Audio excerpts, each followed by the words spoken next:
guys, hari ini merupakan hari yang kami tunggu, di mana hari ini kami akan ke Bengoh Dam. Jom, mari kita lihat dan rungkai apa yang menarik di Bengoh Dam. Bengoh Dam merupakan salah satu hidden gems yang berada di Sarawak. Kami memilih untuk pergi ke Bengoh Dam kerana kami ingin tahu kenapa Bengoh Dam tersebut disebut-sebut oleh ramai orang, terutamanya pelancong dari luar. Pada pagi Sabtu tersebut, kami telah berkumpul di hadapan FBK untuk mendengar sedikit taklimat daripada penyelia kami. Kemudian, kami menaiki bas dan perjalanan untuk ke Bengoh Dam mengambil masa selama sejam. Setelah sampai, kami berjalan kaki ke atas untuk menunggu di tempat perhentian bot. Sementara menunggu bot sampai, kami telah diberi taklimat sedikit oleh Encik Sam selaku tour guide kami.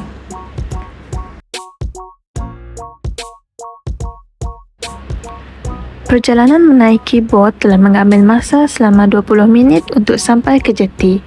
Setelah sampai, kami berkumpul mengikut kumpulan masing-masing dan memulakan ekspedisi pendakian ke air terjun.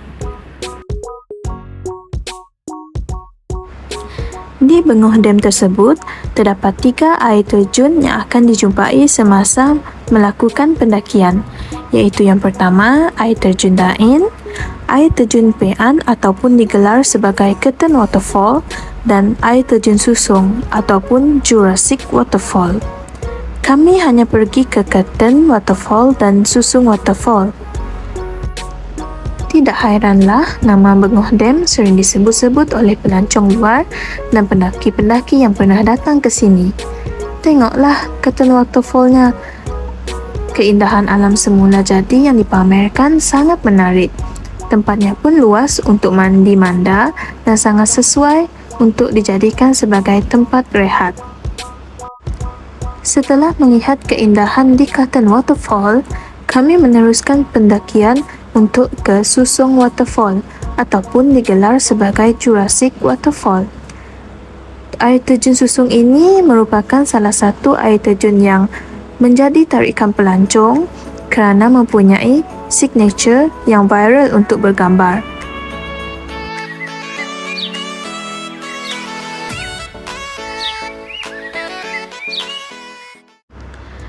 Pendakian ke air terjun Bengoh Dam ini sangat senang apabila arah jalan yang ditampal memudahkan perjalanan dan senang untuk diikuti.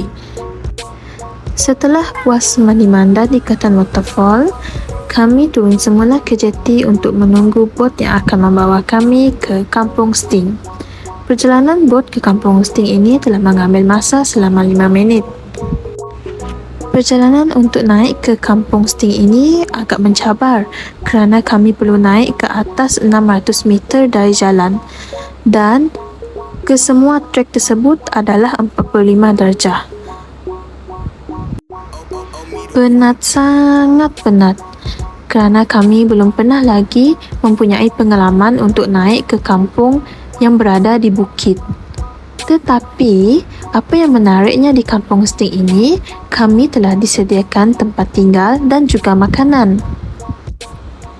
Kampung Sting ini juga telah disebut-sebut oleh para pelancong kerana mempunyai pemandangan yang sangat cantik, terutamanya apabila mereka duduk di tempat yang telah disediakan ataupun di pondok yang telah disediakan. Mereka dapat menghirup udara segar dan menyaksikan matahari terbenam ataupun matahari terbit. Di sini kami sendiri dapat melihat banyak usaha yang dilakukan oleh para penduduk dan kerajaan demi kemajuan Kampung Sting dan Bengoh Dam. Antaranya, titik gantung yang dibina sendiri oleh penduduk kampung. Kini, titik gantung tersebut tidak terlalu panjang berbanding sebelum ini. Laluan daripada buluh ini juga merupakan usaha penduduk untuk memudahkan pendaki-pendaki. Penubuhan agensi pelancongan yang ditubuhkan oleh penduduk kampung juga telah memudahkan para pengunjung untuk pergi ke Bengoh Dam dan Kampung Sting. Lebih-lebih lagi, kepada pengunjung yang pertama kali pergi ke sana. Agensi Sun Travels yang begitu terkenal di kawasan ini bagi kami amat memudahkan dari segi pengangkutan dan makanan serta penginapan. Seterusnya, penyediaan inap desa iaitu homestay yang dibina oleh penduduk kampung sendiri. Kemudahan yang terdapat di homestay antaranya bekalan elektrik dan rangkaian telefon serta tempat tidur yang selesa. Biarpun kampung tersebut terletak jauh dari bandar, penduduk tetap berusaha untuk memastikan pengunjung mendapat keselesaan apabila bermalam di sana. Selain daripada penduduk, kerajaan juga memainkan peranan penting dalam memajukan kampung STEAM dan Bengoh Dam. Antaranya penyediaan rangkaian internet bagi memudahkan penduduk dan pengunjung untuk mengakses internet di kawasan pedalaman. Tidak lupa juga, kerajaan menyediakan papan tanda di sekitar jalan menuju ke kampung STEAM dan Bengoh Dam. Tujuan papan tanda selain memberi amaran untuk pengunjung berjaga-jaga dengan haiwan liar, kerajaan menyediakan papan tanda larangan membuang sampah di samping melestarikan kebersihan alam sekitar. Seperti yang kita tahu, tempat yang bersih dapat menarik pengunjung untuk terus datang ke Bengoh Dam dan kampung STEAM. Seperti yang kita lihat semasa kita sampai di Bengoh Dam, terdapat empangan yang besar disediakan oleh kerajaan yang mampu membekalkan 130 juta mililiter air mentah. Mini turbin hidro dirancang di empangan ini bertujuan untuk mengalir 3 megawatt tenaga elektrik ke kawasan berhampiran Bengoh Dam. Jadi kawan-kawan, berdasarkan usaha-usaha ini, kita dapat melihat tekad penduduk dan kerajaan untuk menjadikan Bengoh Dam dan Kampung STEAM sebagai tempat pelancongan yang dikenali orang ramai. Jadi, kita sebagai pengunjung haruslah menghargai apa yang telah kita nikmati di tempat yang kita kunjungi kerana usaha yang mereka lakukan adalah untuk melihat kita berpuas hati. Bagi mereka yang berminat untuk mendaki ke tempat yang menarik, marilah berkunjung ke sini. Thank you for watching. Thank you for watching. Bye.